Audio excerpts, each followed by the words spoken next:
Альберт Эйнштейн ингэж хэлжээ.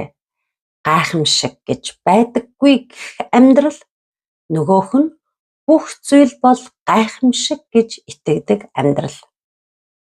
Ийхүү энэ ном тэмдэглэжээ. Талархаж чадаж байвал аз жаргалтай байна гэж үзэж болно. Үнэхээр талархал гарахгүйгээр сэтгэл хав харанхуй үед аз жаргалыг мэдэрдэггүй гэсэн үг.